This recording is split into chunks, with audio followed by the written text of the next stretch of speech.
ಎಲ್ಲರಿಗೂ ನಮಸ್ಕಾರಗಳು. ಇವತ್ತು ನಾನು ಭಗವಾನ್ ಶಿವ ಮತ್ತು ಶಕ್ತಿ ಪಾರ್ವತಿ ಬಗ್ಗೆ ಹೇಳಬೇಕು ಅಂತ ಇದ್ದೀನಿ. ಭಗವಾನ್ ಶಿವನನ್ನು ಒಂದು ಸಂಹಾರ ದೇವತೆ ಅಂತಲೂ ಹೇಳ್ತೀವಿ.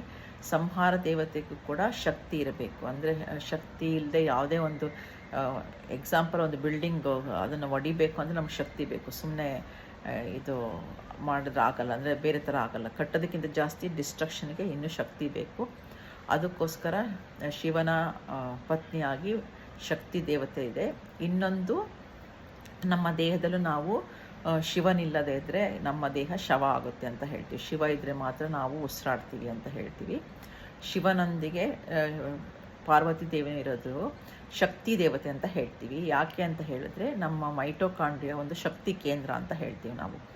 ಮೈಟೋಕಾಂಡ್ರಿಯಾ ಕೂಡ ನಮಗೆ ನಮ್ಮ ತಾಯಿಯಿಂದನೇ ಅದು ಬಂದಿರುತ್ತೆ. ಅದು ಆ ಮೈಟೋಕಾಂಡ್ರಿಯಾ ಅನ್ನೋದು ಬರೋದು ನಮ್ಮ ತಾಯಿಯಿಂದ ಬಂದಿರುತ್ತೆ. ಹಾಗಾಗಿ ಶಕ್ತಿ, ನಮಗೆ ಶಕ್ತಿ ಬೇಕು. ಆಮೇಲೆ ದೇವಿಗೂ ತುಂಬ ಶಕ್ತಿ ದೇವತೆ, ಶಕ್ತಿ ಅಂತಲೇ ಹೇಳೋದ್ರಿಂದ ನಮಗೆ ಎನರ್ಜಿ ಇಲ್ಲ ಅಂದರೆ ಇಲ್ಲ ಅಂತ ಹೇಳೋದ್ರಿಂದ ಆ ಥರ ನಾವು ಶಿವ ಪಾರ್ವತಿಯವರನ್ನು ಶಿವಶಕ್ತಿ ಅಂತ ಹೇಳ್ತೀವಿ. ಮತ್ತೊಂದು ಅರ್ಧನಾರೀಶ್ವರ ಅಂತ ಹೇಳಿ ಯಾವಾಗಲೂ ಒಟ್ಟಿಗೆ ಇರ್ತಾರೆ ಅಂತ ಹೇಳ್ತೀವಿ.